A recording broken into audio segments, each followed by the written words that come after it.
On this episode of DPV, we're trying out some poor man's fuel injection.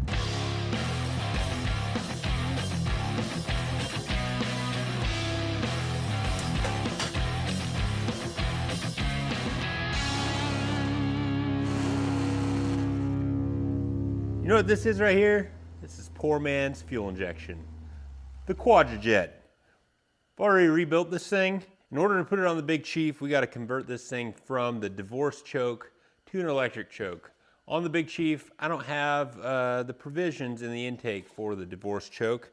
There is a kit though to make it an electric choke from Quadrajet Power. So I'll put a link down in the description. We're gonna put that on. I've already pulled the divorce choke mechanism off. There's some modifications we got to do to that unit. So come in a little closer and I'll show you what we're doing. All right, so the first thing we got to do is cut this little arm off. So we're going to do that. We got to get this here pulled out. I got to cap that hole with something or plug it. So we'll do that. Let me get the grinder. Oh, it's right there. Nice. See if we can grab that with a pair of pliers. Oh, the heat's feeling good. It's a little chilly out here in the shop. Different ones, different pliers. Cool, that's pretty easy. All right, now got to grind that where it's peened over. We got to grind that off so we can drill it, tap it, put, I believe, a shaft right there. All right, I got that peened edge all ground off. You can barely see the outline of the shaft there, but we just got to find the center and drill it and tap it. I'm gonna use my spring tool center punch. Now I can see the center of it. Tap that thing right out. Okay, that is a 7/64 or a 632. So this project does take some small drill bits and taps. So you'll want to make sure you pick those up before you start this. Otherwise, you're gonna be like, "Oh, dang! I wanted to work on my rig today, and I don't have the tools." So 7/64 drill bit and a 632 tap, and then 9/64 drill bit and an 832 tap. They're just teeny tiny.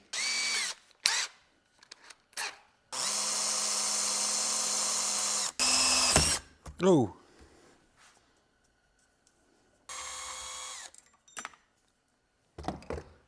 It's all falling apart.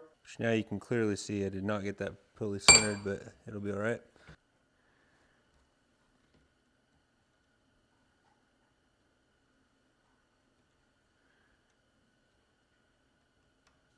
All right, got that drilled, tapped.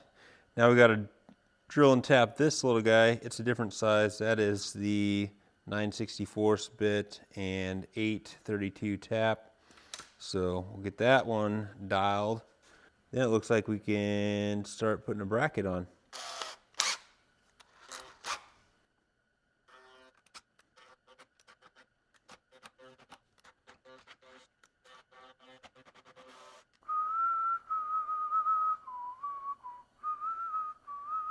Do I have an 11/64 bit?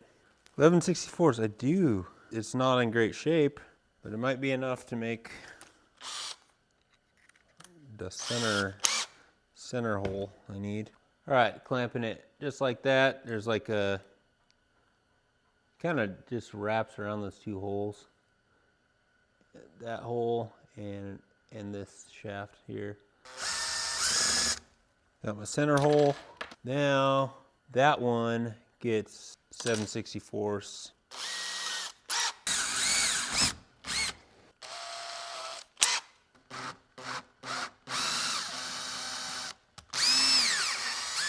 Beautiful. Now, insert the number 6 flathead screw. All right, the bracket's installed. I don't know why they have the two different styles of screw. Maybe that needs clearance or something, but it's all good. Okay, this goes into here.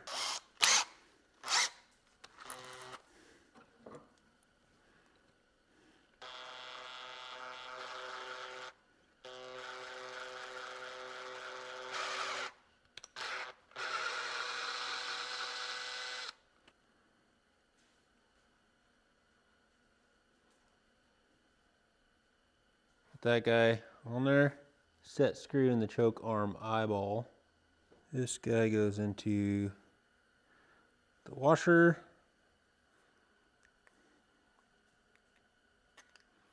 There we go. Holes got aligned properly. Chink. All right, so now we're putting this guy loosely into this guy. I understand. All right, figured out what was wrong. I was missing a standoff in there. I got that in, so that rotates that choke arm in there. So now we can get the coil and these standoffs on.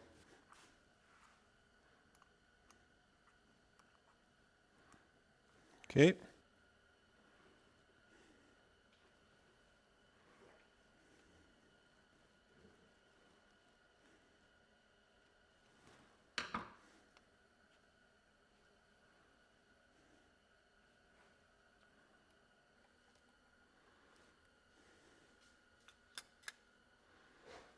All right, well there it is. It's not a sexy unit, but it'll get the job done, I think. I put that little tube back in here and cut it off, and then I just had this to cap it, but it rubs on this choke housing, so I'm gonna have to get an actual cap in there, so not a big deal. And then we gotta run 12 volt to it, so hopefully I'll get some more shop time later in the week, and we'll get this thing installed on the Jeep and see how it works. And I think we're gonna add a little timing.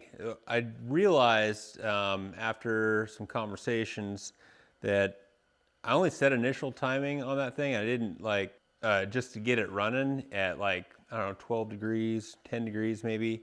And when I had that engine in the Impala, we cranked the timing a little bit more, and I think I need to do that. It's probably why it felt like a complete pig driving down the road and used so much fuel.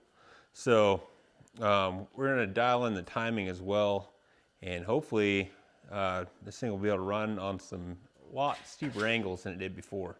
So, all right, we'll see you in a few days. All right, it was too windy to work on the shop today, so I took advantage of it and got the shop kind of cleaned up. And got this all hooked up this way. So we got our power wire from the ignition, got the linkage all hooked up, got all the vacuum lines and stuff hooked up. So we're gonna dump a little gas down it and see if she'll fire. I wonder if I can fill the vent tube.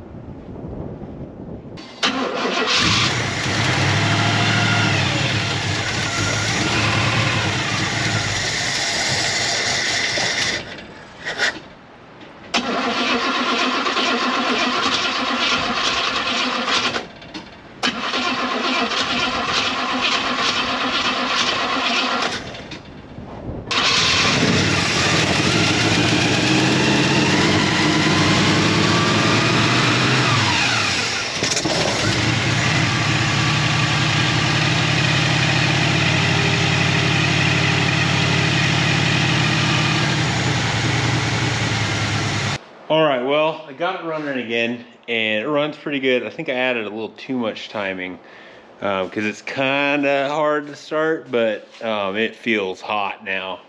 A lot more like it felt like with the Impala.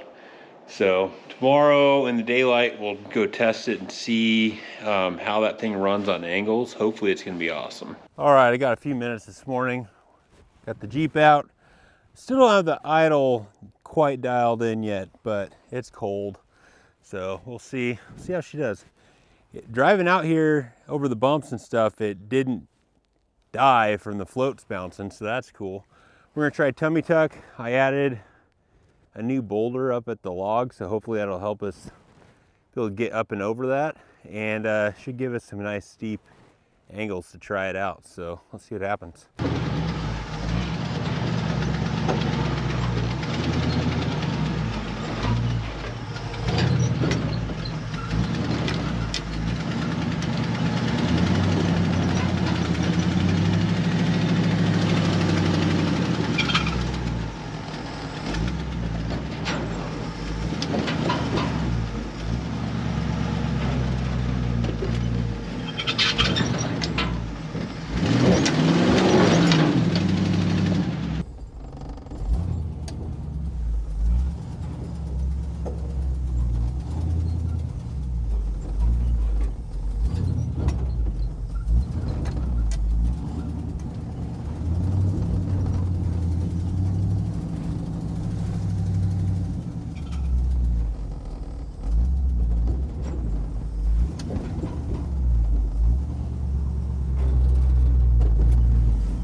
Really?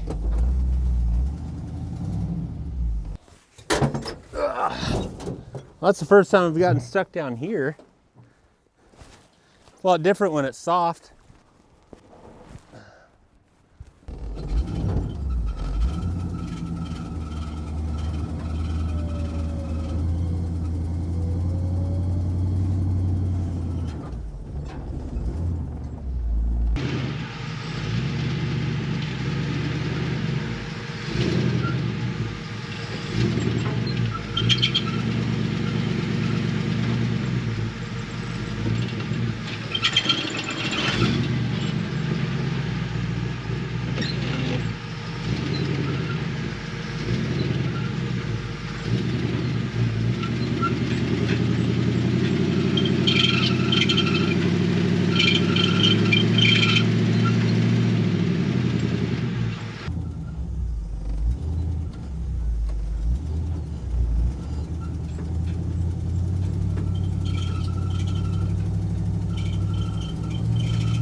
Really?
Well, looks like I'm gonna be in the market for some new doors. I'm gonna buff out. I think there's hope. It's not a fair assessment because obviously I still got some runnability issues. It needs some further tuning, basically. But it was a lot easier to manage than that Edelbrock, and I think the little bit more timing is really helping. But anyway, yeah, if you got an old Quadrajet laying around, it might be worthwhile to go through it, rebuild it. If you got the divorce choke kind, like I did, you can put that electric choke kit on it, so you can run it on any intake. And yeah, like I said, I think there's hope. All right, thanks for watching. Wheel it, wreck it, wrench it, repeat. We'll see you next time.